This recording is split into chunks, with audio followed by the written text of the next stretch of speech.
Can I just get some support?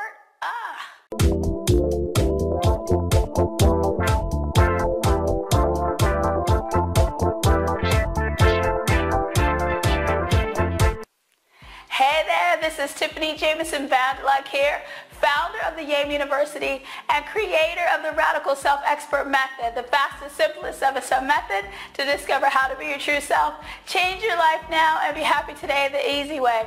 So how often do you stop yourself from pursuing your big vision or your big dream, your big business, your big idea because you're waiting for your family, like your spouses, maybe you have adult children, your peers, just the people that are around you, your people who are supposed to support you to get it, to understand your big vision and to recognize it and support you, to, give you the time that you need to, take a course or stop bugging you so that you can do what you need to do so that you can build this big vision. And you've done everything, right? You've tried to enroll them in your idea and enroll them in your plan and how this is going to benefit everybody and, how we can just live this great life, and we all need to get on board. And yet, they're still not on board and they're not cooperating and it feels like maybe you're paddling upstream or someone is sabotaging you, right? They have a chain on your damn leg while you're trying to take off and run, right? And you feel like someone is sabotaging you.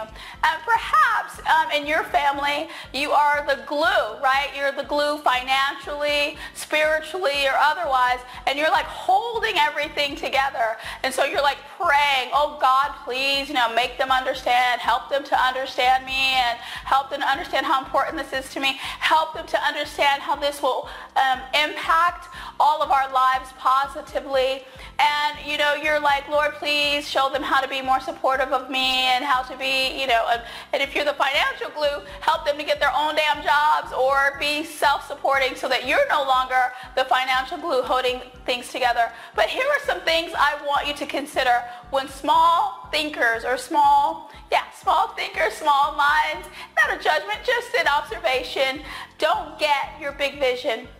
The good news is that when small people or small thinkers, right, don't see your vision, that's a good thing because you never worry about small thinkers. I say you never worry about small thinkers seeing your big vision, right? Because in the law of resonance, which is the whole idea of vibration, you don't want small thinkers to be able to see your big vision. That means you're not thinking big enough, right? Because you want to resonate at the level of possibility, not the level of impossibility, right? So if you're resonating and you're vibrating energetically and you're being the energy of possibility, you don't want the impossible thinkers, the people who are oh, you can't do that, girl, you ain't got no money, oh God. You don't want those people to be able to be on board because if they're on board, you're not thinking big enough, right? Small thinkers run with small thinkers. Small live people run with other small live people, but don't let that be you. So if they're small and they're content to complain and they want to live their small lives, actually it's sort of good news. And the more they resist, that shows you the more on track you are to achieving your goals. And I don't really use the term goal, but for the sake of this video, that the more you're on track to achieve your energetic target, right? Being that agent of change or making that $1 million or whatever your big vision is, right? So if they can see it, chances are it's not big enough, right? And if they're living their points of view, they suck, right? You may feel well, dang it, why can't they get on board? But don't allow that to be the reason that you are not being that bigger version of yourself and reaching your full potential, okay? Here's another thing to consider. Sadly, small thinkers have an interest in you living a small life. Right? They have a vested interest in you being less than your full self. And they resist because they need you to be small to justify their small living and them not living their full potential. Trip that, right? Because, see, they know that there is something greater possible. That's why they dog on all the people who are living those greater possibilities, right? And they don't want to have to adjust their own behavior. So they try to keep you small so that we're all the same and we're all sucking and we're all in the struggle together, right? Small life people who are content to be small want you to be small, right? Rather than show up as the fullest expression of yourself financially and to be able to do wonderful things in the world. They have an interest in you being small, so they try to hold you down. Now, it may be conscious and it may be unconscious, but it doesn't matter because they're small thinkers and we don't want to resonate with them anyway. So what happens is when they see you living a full expression, it brings up an energy for them.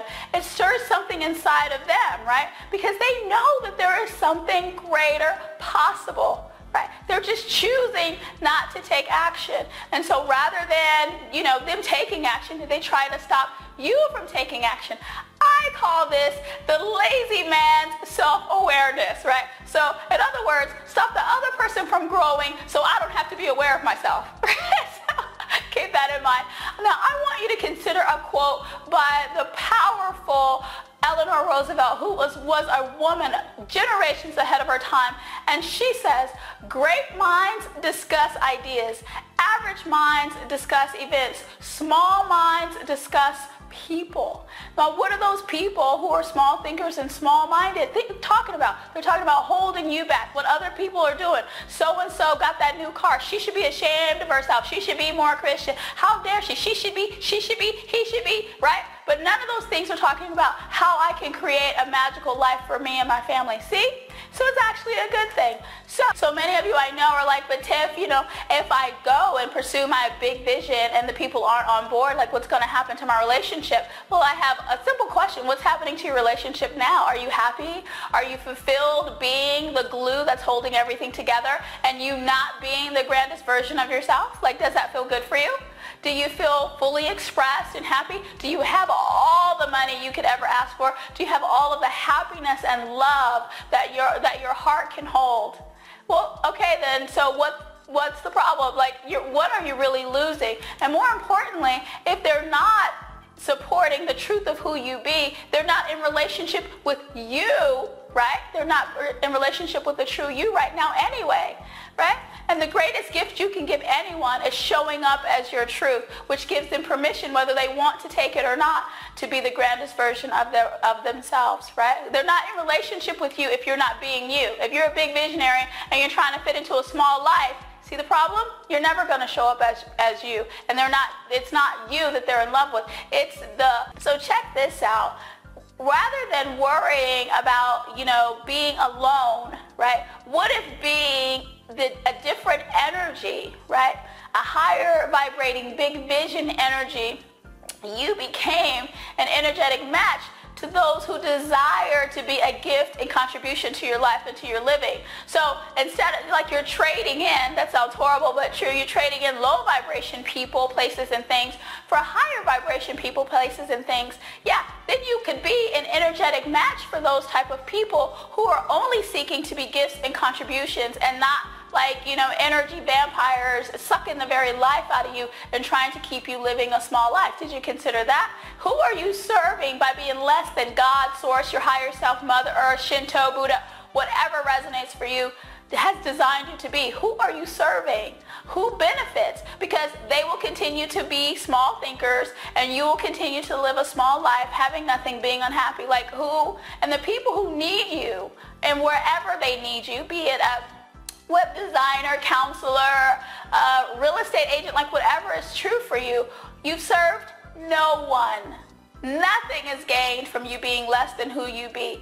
This is an infinite universe with infinite possibilities that lead to opportunities if you allowed yourself to receive them. And if you're worried and if you're waiting for small thinkers and small minds who are trying to hold you back so they don't have to deal with their own stuff, get on board with your big vision, you will be waiting for the rest of your life. And as the Dr. Robert Anthony says, waiting is a trap. So if you're waiting to live your big vision, if you're waiting for them to get on board, then what's the value of you waiting, right? Because you don't need them to be your big vision. So if you're waiting on them, perhaps that's your own stuff coming up and your own fabricated fears and everything else coming up, right? So what is it costing you in your life waiting for small minds to jump on board with your big vision? What does it cost you in time, money, energy, opportunities, feelings of jealousy, loss of passion, loss of momentum? What has it cost you? Because you're like, oh, I have to have their support in order to take my vision. Do you see how that's like totally outside looking? Really? What if by being a different energy, the people who are there who can support you show up because you are able to see what is possible? Yeah? Pretty cool, right? Remember, you are the only one powerful enough to stop you, and you are the only one powerful enough to set you free. Yeah, powerful, right? And this is Tiphanie Jamison Vanderlust. Please comment, like, share the yay, and I'll see you on the next video. Bye.